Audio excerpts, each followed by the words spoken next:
പ്രേമ പാകിസ്ഥാൻ ലോകരാഷ്ട്രങ്ങളുടെ മുന്നിൽ എങ്ങനെ നല്ല കുട്ടിയാവാം, എങ്ങനെ നല്ല പേരെടുക്കാമെന്ന് ഗവേഷണം നടത്തിക്കൊണ്ടിരിക്കുകയാണ്. പക്ഷെ ചെന്നുപെടുന്നതെല്ലാം അബദ്ധങ്ങളൊക്കെയാണ്. പല കാര്യങ്ങളും നമ്മൾ കാണുന്നത് അങ്ങനെ. ഏതായാലും അവരുടെ പ്രതിച്ഛായ വർദ്ധിപ്പിക്കുന്നതിന് നമ്മളിപ്പം പല വഴികൾ തേടാറുണ്ട്. PR ഏജൻസികളൊക്കെയാണ് പ്രതിച്ഛായ എങ്ങനെ ശരിയാക്കി കൊടുക്കാം. അപ്പോൾ ഏതോ ഒരു പുതിയ PR ഏജൻസി പാകിസ്ഥാൻ്റെ പ്രതിച്ഛായ വർദ്ധിപ്പിക്കാൻ പാകിസ്ഥാൻ ഏൽപ്പിച്ചതായൊക്കെയുള്ള കഥകൾ കേൾക്കുന്നു. പാകിസ്ഥാൻ അമേരിക്കയിൽ നിന്ന് വലിയ രീതിയിലുള്ള ഇൻവെസ്റ്റ്മെൻറ്റ് ആഗ്രഹിക്കുന്നുണ്ട് വമ്പൻ പ്രൊജക്റ്റുകളിലേക്ക് വേണ്ടിയിട്ട്. ചൈനയായിരുന്നു പാകിസ്ഥാൻ്റെ പതിവ് വേട്ടമൃഗം.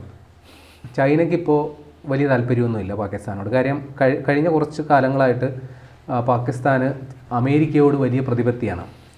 അതിനു വേണ്ടിയിട്ട് പാകിസ്ഥാൻ പരമാവധി ശ്രമം നടത്തുന്നുമുണ്ട്. അസിം മുനീറും മറ്റേ ഷഹ്ബാസ് ഷെരീഫും ഒക്കെ ട്രംപിൻ്റെ വീട്ടുവാതിക്കെ കാവൽ കടന്ന് പല പരിപാടികളും ചെയ്യുന്നുമുണ്ട്.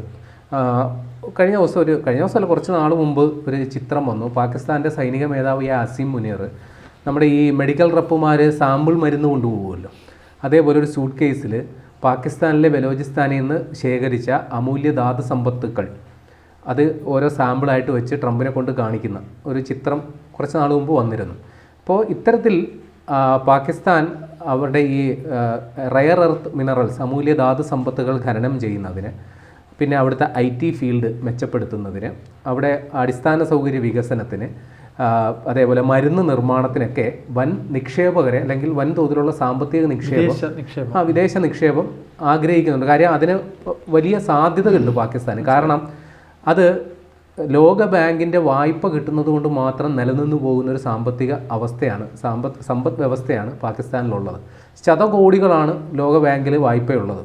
അത് യഥാസമയം തിരിച്ചടയ്ക്കാൻ പറ്റാത്തത് കൊണ്ട് അതിൻ്റെ ശിക്ഷാ നടപടികൾ നേരിടുന്ന രാഷ്ട്രം കൂടിയാണ് പാകിസ്ഥാൻ. അതുമാത്രമല്ല, പാകിസ്ഥാൻ കഴിഞ്ഞ കുറച്ച് നാൾ മുമ്പാണ് അവരുടെ രാജ്യത്തിൻ്റെ അഭിമാനം എന്ന് പറയപ്പെടുന്ന അവരുടെ എയർലൈൻ കമ്പനി പാകിസ്ഥാൻ എയർ അത് വിറ്റ് ഒഴിവാക്കേണ്ട, അത് സ്വകാര്യവൽക്കരിക്കേണ്ടി വന്നു. കാരണം ഈ ലോക ബാങ്കിൻ്റെ നിർദ്ദേശം പ്രകാരം ഈ വെള്ളാനകളായിട്ടുള്ള എല്ലാം വിറ്റൊഴിവാക്കണം എന്നുള്ളതാണ്. അപ്പോൾ അത് പാകിസ്ഥാൻ ആ വിമാന സർവീസ് നഷ്ടത്തിലായതുകൊണ്ട് അത് വിറ്റൊഴിവാക്കേണ്ടി വന്നു. അപ്പോൾ ഇങ്ങനെ സാമ്പത്തികമായി വലിയ അരക്ഷിതാവസ്ഥ നേരിടുന്നു. അതോടൊപ്പം അവിടെ ക്ഷേമ പ്രവർത്തനങ്ങൾക്ക് വേണ്ടിയിട്ട് വിനിയോഗിക്കാൻ പണമില്ല. ആളുകളുടെ പ്രശ്നങ്ങൾ പരിഹരിക്കുന്നതിന് വേണ്ടി പണമില്ലാതെ നട്ടം തിരിയുന്ന ഒരു രാജ്യം അമേരിക്കയിൽ പോയിട്ട് അവിടെ നമ്മുടെ ഈ ലോബിയിങ് സ്ഥാപനങ്ങളെന്ന് പറയും, ആ ലോബിയിങ് സ്ഥാപനമായ ഒരു സ്ഥാപനവുമായിട്ട് ഒരു 11 കോടി രൂപയുടെ അമേരിക്കൻ കറൻസിയിൽ $1.3 മില്യൺ അത്രയും രൂപയുടെ ഒരു കരാറുണ്ടാക്കി.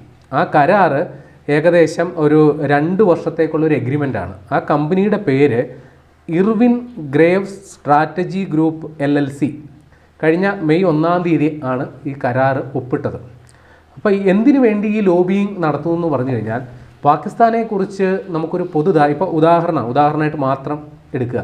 ഇപ്പോൾ കേരളത്തെ സംബന്ധിച്ച് കേരളത്തിന് പുറത്തുള്ളൊരു പ്രതിച്ഛായ എന്ന് പറഞ്ഞു കഴിഞ്ഞാൽ ഇവിടെ വലിയ രീതിയിലുള്ള തൊഴിലാളി സമരങ്ങൾ നടക്കുന്ന ഒരു നാടാണ്, അല്ലെങ്കിൽ ഇവിടെ നോക്കുകൂലി അതേപോലുള്ള പ്രശ്നങ്ങളുണ്ട്, അല്ലെങ്കിൽ ഇവിടെ വിദ്യാസമ്പന്നമാണ്, പിന്നെ പരിസ്ഥിതി തീവ്രവാദമുള്ള സ്ഥലമാണ്. ഇങ്ങനെയൊക്കെയാണ് ഒരു പൊതുധാരണ. ഇതൊരു സാമ്പിളായിട്ട് ഞാൻ പറയുകയാണ്.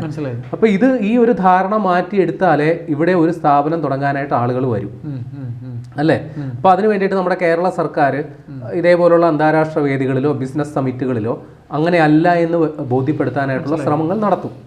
ഇതേപോലെ പാകിസ്ഥാനെ സംബന്ധിച്ച് അവിടുത്തെ ആഭ്യന്തര സുരക്ഷയെ സംബന്ധിച്ച് അവിടുത്തെ ആളുകളുടെ യോഗ്യത അല്ലെങ്കിൽ അവരുടെ എന്താ പറയുക സാങ്കേതിക തികവോ വിദ്യാഭ്യാസം അത് സംബന്ധിച്ച് അത് പറയാനും കാരണമുണ്ട്. പാകിസ്ഥാൻ എയർലൈൻസിൻ്റെ കാര്യം നേരത്തെ പറഞ്ഞല്ലോ. ആ പാകിസ്ഥാൻ എയർലൈൻസിലെ ഏതാണ്ട് 36-37 പൈലറ്റുമാർ വ്യാജ സർട്ടിഫിക്കറ്റുമായിട്ട് അവിടെ ജോലി ചെയ്ത ഒരു ചരിത്രവും കൂടിയുണ്ട്. അപ്പോൾ അത്തരത്തിലുള്ള പ്രശ്നങ്ങളുള്ളതുകൊണ്ട് പാകിസ്ഥാൻ്റെ വിശ്വാസ്യത ഒരു പ്രശ്നമാണ്. അപ്പോൾ ഇതൊക്കെ മാറ്റിമറിച്ചുകൊണ്ട് പാകിസ്ഥാൻ ഒരു നല്ല കുട്ടിയാണ്, അവിടെ ചെന്ന് നിങ്ങൾ നിക്ഷേപം നടത്തിയ അനന്ത സാധ്യതകളുണ്ട് എന്ന് അമേരിക്കയിലെ നമ്മുടെ ചാനൽ ചർച്ചകളിലൊക്കെ രാഷ്ട്രീയ നിരീക്ഷകർ എന്നൊക്കെ പറഞ്ഞിരിക്കുന്ന ആൾക്കാരുണ്ടല്ലോ, അതേപോലെ അവിടെയും ചില എക്സ്പെർട്ടുകളുണ്ട്. അത്തരം എക്സ്പെർട്ടുകളെ ഇത്തരം ലോബിയിങ് കമ്പനികൾ ചെന്ന് സമീപിച്ചിട്ട് പാകിസ്ഥാനെ കുറിച്ച് ചുമ്മാ പൊക്കിയടിക്കും. അപ്പോൾ ഇവർ ഏതെങ്കിലും ചാനൽ ഡിബേറ്റുകളിലോ അല്ലെങ്കിൽ ഇതേപോലെ എന്തെങ്കിലും ആലോചനാ യോഗങ്ങളിലോ വരുമ്പോൾ പാകിസ്ഥാന് വേണ്ടിയിട്ട് സംസാരിക്കും. അപ്പോൾ നിക്ഷേപകർ എന്ത് പറയും? അവരൊക്കെ പറയുന്നത് ഇങ്ങനെയാണല്ലോ, അപ്പോൾ അതിലെന്തെങ്കിലും കാര്യമുണ്ട്. അങ്ങനെ ഈ ലോബിങ് നടത്തുന്ന പറഞ്ഞാൽ അതാണ് ഉദ്ദേശിക്കുന്നത്. ചില ആൾക്കാരെ ചില ചാനലുകളെയൊക്കെ സ്വാധീനിക്കുമായിരിക്കും, ഇതേപോലെ ചില എക്സ്പെർട്ടുകളെ സ്വാധീനിക്കും, പറ്റാവുന്ന രാഷ്ട്രീയക്കാരെയൊക്കെ സ്വാധീനിക്കും. എന്നിട്ട് അവരെ കൊണ്ട് നിരന്തരമായി സംസാരിപ്പിച്ചിട്ട് മറ്റൊരു അവസ്ഥ, പാകിസ്ഥാനെ കുറിച്ചൊരു വേറൊരു അവസ്ഥ സൃഷ്ടിച്ചെടുക്കുക, വാസ്തവം അതല്ലെങ്കിൽ പോലും. അപ്പോൾ ഇതിന് വേണ്ടിയിട്ടാണ് ഇത്രയും കാശ് ചെലവാക്കുന്നത് എന്നതുകൂടി ഓർത്തു വെക്കണം. ഇനി എന്തുകൊണ്ട് കാര്യം പാകിസ്ഥാനെ സംബന്ധിച്ച് ഈ റീജിയണൽ സ്റ്റെബിലിറ്റി ഒരു പ്രശ്നമാണ്. കാരണം ആ മേഖല, പാകിസ്ഥാൻ ഉൾപ്പെടുന്ന പ്രശ്നം വലിയ സംഘർഷങ്ങൾ നേരിടുന്ന ഒരു സ്ഥലമാണ്. പാകിസ്ഥാൻ ഭീകരവാദ വിരുദ്ധ പ്രവർത്തനങ്ങൾക്ക് വേണ്ടി എന്ത് ചെയ്യുന്നു? ഒന്നും ചെയ്യുന്നില്ല, എങ്കിലും എന്തൊക്കെയോ ചെയ്യുന്നുണ്ട് എന്നുള്ളൊരു പ്രതീതി സൃഷ്ടിച്ചെടുക്കുക, ഇതൊക്കെയാണ് ഒരു ഉദ്ദേശിക്കുന്നത്. അപ്പോൾ ഇതുവഴി ചെയ്യുന്നത് വഴി ഞാൻ നേരത്തെ പറഞ്ഞതുപോലെ ഈ അമൂല്യ ധാതു സമ്പത്തുകൾ ഖനനം ചെയ്താൽ ഇപ്പോൾ പുതിയ ലോകത്തിൻ്റെ സാധ്യത അതാണ്. കാര്യം ഇപ്പോൾ ഇലക്ട്രോണിക് വിപ്ലവമാണ്, വാഹനങ്ങളിലടക്കം ഇലക്ട്രിക് വാഹനങ്ങളൊക്കെ വരും. അപ്പോൾ അതിന് പിന്നെ ഈ പുതിയ AI സംവിധാനങ്ങളൊക്കെ ഡെവലപ്പ് ചെയ്യുന്നതിന് അമൂല്യമായ ധാതു സമ്പത്തുകൾ, മിനറൽസ് ആവശ്യമുണ്ട്. അപ്പോൾ അത് പാകിസ്ഥാനിൽ അത്യാവശ്യം അതിൻ്റെ നിക്ഷേപമുണ്ടെന്നാണ് പൊതുവെ ഒരു വെപ്പ്. അറിയില്ല, ചൈനയും അതും കണ്ടുകൊണ്ടാണ് പാകിസ്ഥാനിൽ കുറേ നിക്ഷേപം ഇറക്കിയേക്കുന്നത്. അപ്പോൾ ഇതിന് വേണ്ടിയിട്ട് നിക്ഷേപം ആകർഷിക്കുക ഒന്ന്.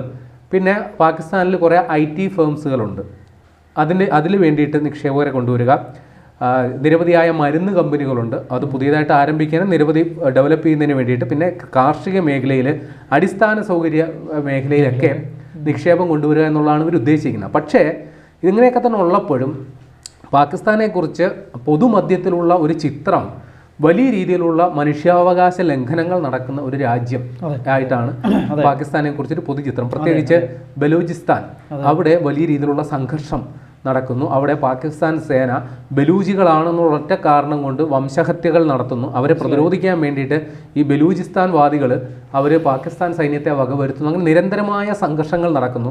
പിന്നെ അഫ്ഗാനിസ്ഥാനിലുള്ള ഒരു തെഹ്രീക്കെ താലിബാൻ എന്ന് പറയുന്ന സംഘടനയും പാകിസ്ഥാനുമായിട്ട് നിരന്തരം സംഘർഷങ്ങൾ ഉണ്ടാകുന്നു. അവിടെ ആത്മഹത്യാ ബോംബുകൾ പൊട്ടിച്ച്, സൂയിസൈഡൽ മനുഷ്യ ബോംബുകൾ വന്ന് പൊട്ടിത്തെറിച്ച് നിരവധിയായ സംഭവങ്ങൾ നടക്കുന്നു. പിന്നെ അവിടെ ന്യൂനപക്ഷങ്ങൾ വലിയ രീതിയിൽ വേട്ടയാടപ്പെടുന്നു. പ്രത്യേകിച്ച് ഹിന്ദുക്കൾ, ക്രിസ്ത്യൻസ്, അവരുടെ അവകാശങ്ങൾ സംരക്ഷിക്കപ്പെടുന്നു. അവർക്ക് വലിയ വലിയ പ്രശ്നങ്ങളൊക്കെ നടക്കുന്നു. ഇത് സമൂഹ മധ്യത്തിലുള്ള യാഥാർത്ഥ്യങ്ങളാണ്.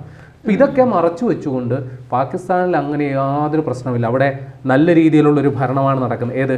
അവിടെ പ്രധാനമന്ത്രിക്ക് ആഞ്ഞൊന്ന് ശ്വാസം വിടണമെങ്കിൽ സൈനിക മേധാവിയുടെ പെർമിഷൻ വേണം. അപ്പം അങ്ങനെയുള്ളൊരു രാജ്യം പറയുകയാണ് നല്ല സുസ്ഥിരമായ ലോകബാങ്കിലെ കടമില്ല. ലോകബാങ്കിൽ